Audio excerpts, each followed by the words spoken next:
Welcome back to the channel, guys. It is hot, summertime, August. That means some deep crankbait fishing. So today we're gonna go over everything you need to know about deep crankbait fishing, from your bait selection, color selection, line, rod, reel, what you should be looking for out here on these spots to find these deeper fish.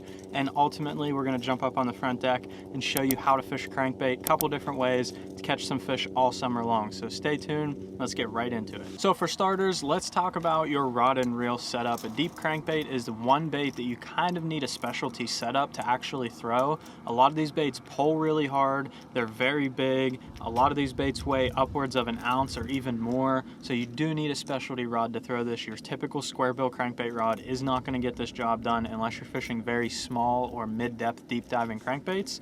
But I will show you a little trick here with my deep crankbait setup that allows me to use it for more than just crankbaits. So this right here is the Dobyns Champion XP. This is a 736 glass. It's a composite rod with some fiberglass in it, so it's kind of half graphite, half glass. I have another one by Kistler as well. It's called a Feelin' Reel. They're basically, these are 7'3" heavy action rods, and they have a soft tip, so when you're actually fishing this crankbait and you get a bite, you can get a good hook set and the fish won't pull those hooks out. And then it has a very stout backbone. And also, with it being composite, it's way lighter than any full fiberglass rod that you'd ever find out there, so it doesn't wear you out fishing it all day. Now this rod specifically, because it's 7'3" and has that stout backbone, I also fish my chatterbaits on this rod. So in the springtime, I'll put like 20-pound test on here and fish chatterbaits. Come summertime, I'll put 12-pound test on here and I'll fish deep crankbaits with it. I can also fish whopper ploppers with this thing. There's a whole bunch of stuff that you can fish with this setup right here, rather than buying like a 7-Eleven glass crankbait rod that you can literally only throw deep crankbaits on for 2 months out of the year. I try to be a little versatile with my rod selection, so something like that is going to do you a lot better, and it'll still handle these deep crankbaits just fine. Then for my reel, a lot of people like to go with a 5:4 to 1 gear ratio. They're getting pretty hard to find. There's not a lot of them on the market anymore. A 6:4 to 1 will handle you just fine. So this is a 6 gear ratio. It doesn't matter if it's 6'4", 6'5", 6'8", it doesn't matter. As long as it has a 6 in the front, that is what you're looking for. That's what I have this set up with. So I have a 6 gear ratio here, and it handles these crankbaits just fine. Basically picking between a 5 and a 6. On the 5, you're gonna get a lot more torque to actually crank those crankbaits. You're not gonna feel it as much in your reel, and it'll glide through the water a lot smoother, but you're gonna have to reel a lot faster to keep that crankbait moving through the water at the same speed a 6 will. This one doesn't wear you out as bad either. I honestly just prefer the 6. And then what I do with this, again, I leave my chatterbait, I leave this reel on here for my chatterbait setup. In the spring when I'm fishing a chatterbait, I like to slow roll them really slow. Oftentimes I'm fishing a little bit deeper. Early spring, that's when I'm gonna go same reel, no problem. It's a versatile setup across the board. Like I said, I put 10 to 12-pound test on here for fluorocarbon. I will always run straight fluorocarbon on my crankbaits. You have the stretch you need in the rod here. You don't need it in your line like monofilament, and all monofilament's gonna do is going to keep that crankbait from getting to its maximum diving depth. So if you go with straight fluorocarbon on your setup, you're typically gonna get like a foot deeper out of every crankbait you throw, just because fluorocarbon sinks. And then when you're choosing your line size, this is a very important thing when it comes to crankbait fishing. Like I said, I choose 10 or 12-pound test when I'm fishing deep crankbaits. But if you like a certain crankbait, so this is a C10 right here from 6 cents. This bait goes about 12 foot deep. But if I want to fish this in 8 foot of water, I could put this on 15-pound test and it'd probably only go 10 foot deep. And that is like perfect diving depth to be able to get it down there.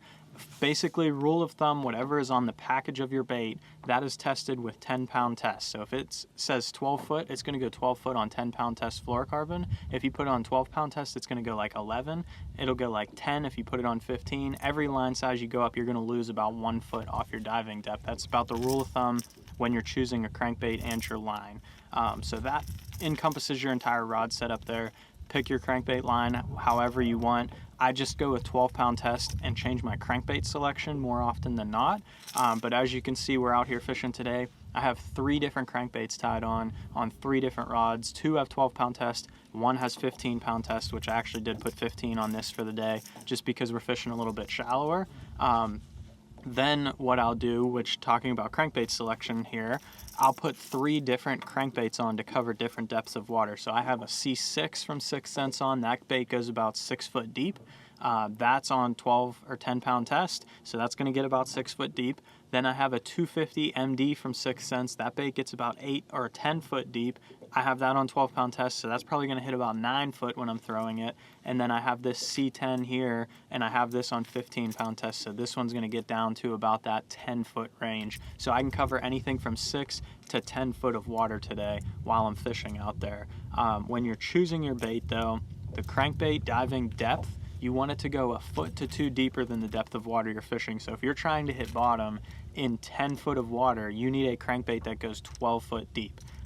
That's how I pick my baits. You want that bait burying in. You don't want it burying into the bottom really hard. You could go with a bait that goes 15 foot deep and throw it in 8 foot of water. It's not going to look right. If you throw a bait that goes 10 foot deep in 8 foot of water, it's going to act naturally. It's going to bounce off the water, bounce off the bottom properly. It's going to deflect properly and get back down to depth. And it's just going to make it a really natural looking bait and get you a lot of reaction bites by going just slightly deeper than the depth of water. So that being said, on crankbait selection, you can see I have a ton of deep crankbaits here, and they're all different. They all do different things. They'll all get different depths. So I have everything that goes from 6 foot deep down to 20 foot deep in this box. I'll cover all different depths of water, whatever I need to hit. They're different sizes, different depths.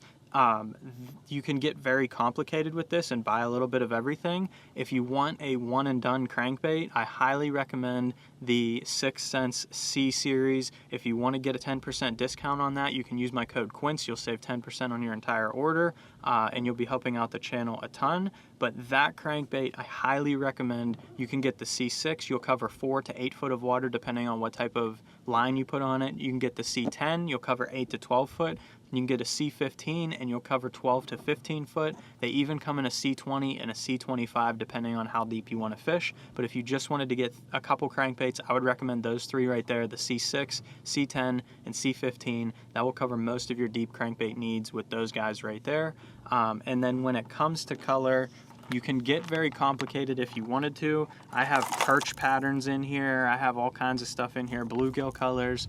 For the most part, these fish are offshore. They're eating shad. That's like their #1 food that are out here. And I keep it very simple. So my #1 color is just going to be a natural shad pattern. That's what I carry the most of. That's what I have the most of. I'll start getting into some like muted chartreuse tones, like these guys here, or full chartreuse. Those are basically the only 2 colors that I like to carry. If you just can pick a couple, I would get a natural shad color of some type and then like a chartreuse color of some type. You can mix crawl colors in. I don't usually do that in the summertime. It doesn't play that much. Spring and fall, I'll use those colors a lot more, and usually in like a mid-depth diving crankbait. But in my deep crankbaits, I stick with my shad patterns or perch patterns, but a chartreuse would imitate a perch just fine. That's the type of forage these fish are eating, depending on what type of body of water you're on. If you're fishing a place that has perch, they'll be eating the perch. If you have a place that has shad, they'll be eating the shad. And I just kind of vary that color selection just a little bit. Muted chartreuses and white. That's all I really stick with. When I choose each, if the water's clearer or you have a very sunny day, I will go with white.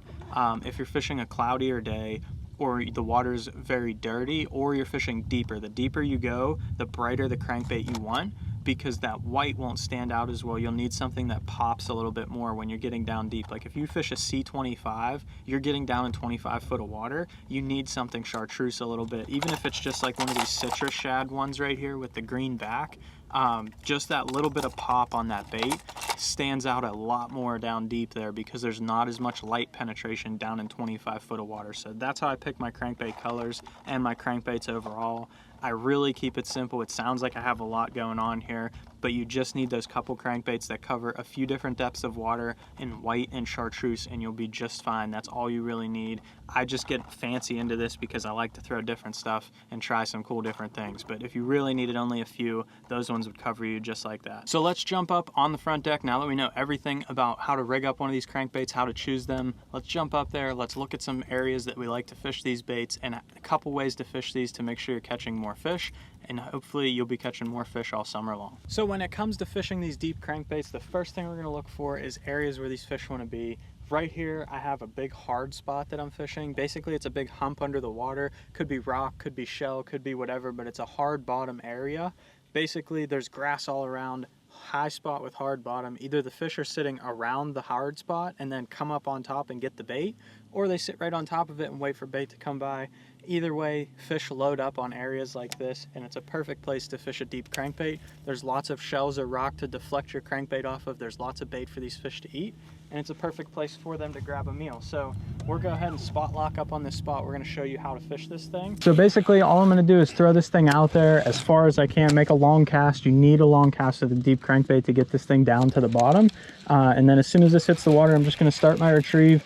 I'm gonna crank this thing down and get it down to the bottom. Once I feel it hitting the bottom, the first retrieve we're gonna go with, this is when the fish are a little more lethargic. They're not really in the mood to feed, but they're willing to still chase bait over like a Carolina rig or something like that.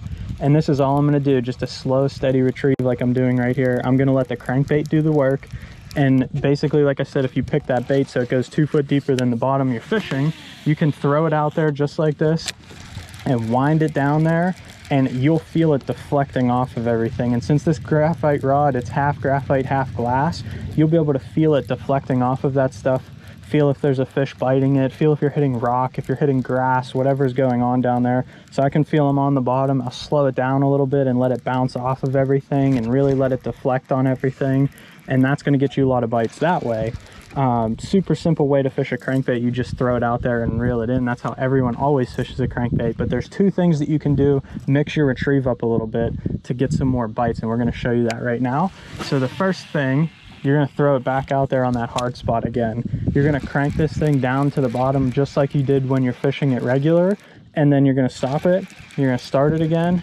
You're gonna stop it when you're hitting the bottom, and you're gonna start it again and stop. And all you're doing is stopping and starting that crankbait. You're causing it to do something different. And if it's not deflecting enough to create a reaction bite on this fish, sometimes this will create the reaction bite. You'll just keep it deflecting, stop, start, stop, start. When it stops, it'll float up a little bit and it'll dart back down real quick when you start reeling again. So you're just causing that bait to do a bunch of erratic movements and really draw those fish in and have them. All you need is one, especially if these fish are schooled up out here, all you need is one to bite that crankbait first, and you'll fire that school up where you can get the rest of them going.